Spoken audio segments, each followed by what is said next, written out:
लोग इन्हें क्रिकेट का भगवान मानते हैं। इनके साथी इन्हें सर जी कहकर पुकारते हैं और जब स्टेडियम में बल्ला चलता था तब एक ही आवाज होती थी, सचिन, सचिन और सचिन। 24 अप्रैल सन 1973 को रजनी और रमेश तेंदुलकर के यहाँ एक लड़का पैदा हुआ जिसका नाम रमेश तेंदुलकर ने अपने फेवरेट म्यूजिक डायरेक्टर के नाम पर रखा, सचिन देव बर्मन के नाम पर। इस लड़के का नाम सचिन रखा गया, पर इस नन्हे से सचिन के इरादे कुछ और ही थे। ये संगीत की दुनिया में नहीं, खेल की दुनिया में अपना नाम करने वाला था। कौन जानता था कि ये छोटी सी उम्र में ये क्रिकेट की दुनिया में धमाका कर देगा।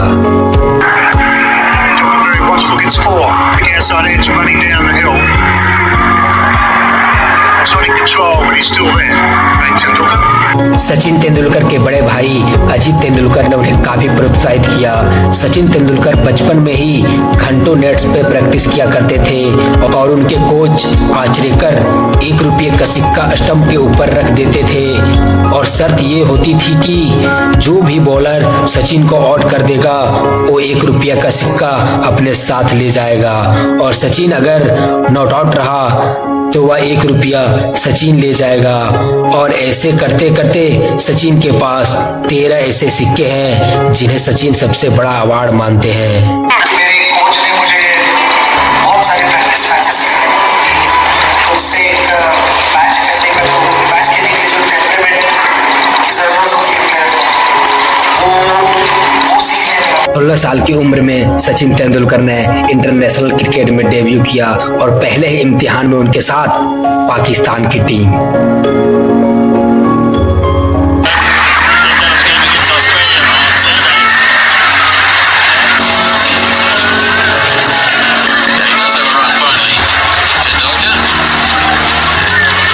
पाकिस्तान के गेंदबाजों ने नन्हे से सचिन के लिए एड़ी चोटी का जोर लगा दिया और इसी मैच में एक बाउंसर ऐसे आए जो सचिन के नाक से जाके टकराया, पर अपने दर्द की परवाह किए बगैर ये नन्हा क्रिकेटर जिसकी उम्र उस वक्त मात्र 16 साल थी खेलता रहा।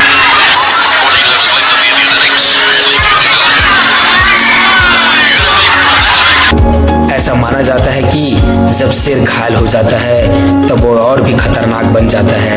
कुछ ऐसा ही सचिन के साथ हुआ।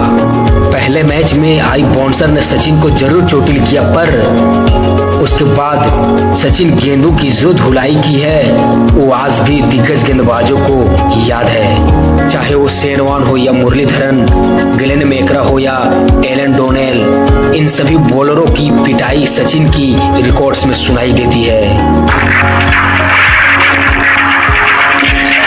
100 सेंचुरी का रिकॉर्ड हो या फिर पहला ऐसा रिकॉर्ड जिसने एक दिवसीय क्रिकेट में 200 रन बनाया हो, सचिन तेंदुलकर के नाम पर तकरीबन एक हर रिकॉर्ड है। सचिन ऐसे पहले खिलाड़ी हैं जो वनडे इंटरनेशनल क्रिकेट में 10,000 रन तक पहुंचे। 10 के बाद 11, 11 के बाद 12, 12 के बाद 13 और यह धीरे धीरे 18,000 के पार पहुंच गई। एक वक्त ऐसा भी था जब अकेला सचिन खेलता था और बाकी सब पैवेलियन लौट जाते थे। शारजा के स्टेडियम पर आज भी ऑस्ट्रेलिया को अपनी धुलाई याद आती है।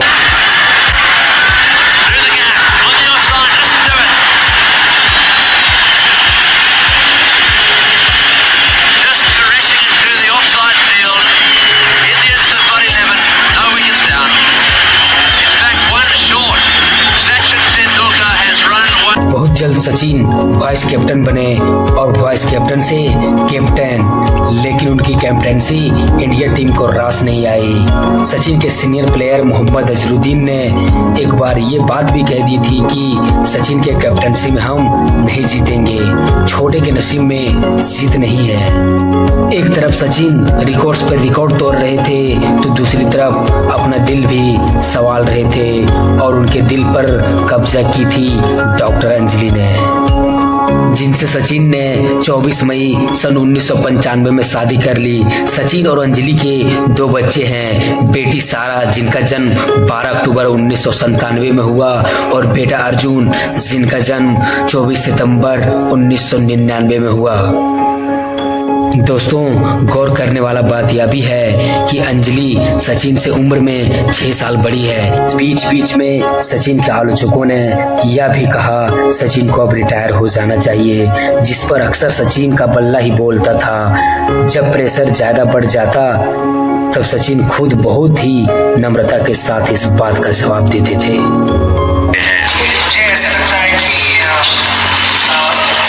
मुझे रिटायरमेंट कब लेनी है ये मुझे डिसाइड करना है, क्योंकि मैंने क्रिकेट कब स्टार्ट किया है तो वो तो किसी और ने डिसाइड नहीं किया था। सचिन ने सबसे बड़े टूर्नामेंट भी जीते हैं, जिनमें 2011 की वर्ल्ड कप विक्टोरी सबसे ऊपर आती है। ये सचिन का बचपन का सपना था कि इंडियन टीम के लिए वर्ल्ड कप जीते, और जब सन 2011 में वर्ल्ड कप जीता तो सचिन के आंखों में आंसू बह रहे थे और साथ ही खुशी में पूरा देश रोया। दोस्तों, इसी अचीवमेंट के कारण सचिन तेंदुलकर को क्रिकेट का भगवान माना जाता है। तो दोस्तों, अक्सर कहा जाता है ना कि जो अगर आप ठान लेते हैं वो आपके हाथ में होता है। अगर आप चाहे तो उसे पूरा कर सकते हैं, और अगर आप चाहे तो उसे पूरा नहीं कर सकते हैं। तो दोस्तों, सोच अपनी बदलो और सोच के अकॉर्डिंग अपना कार्य करो।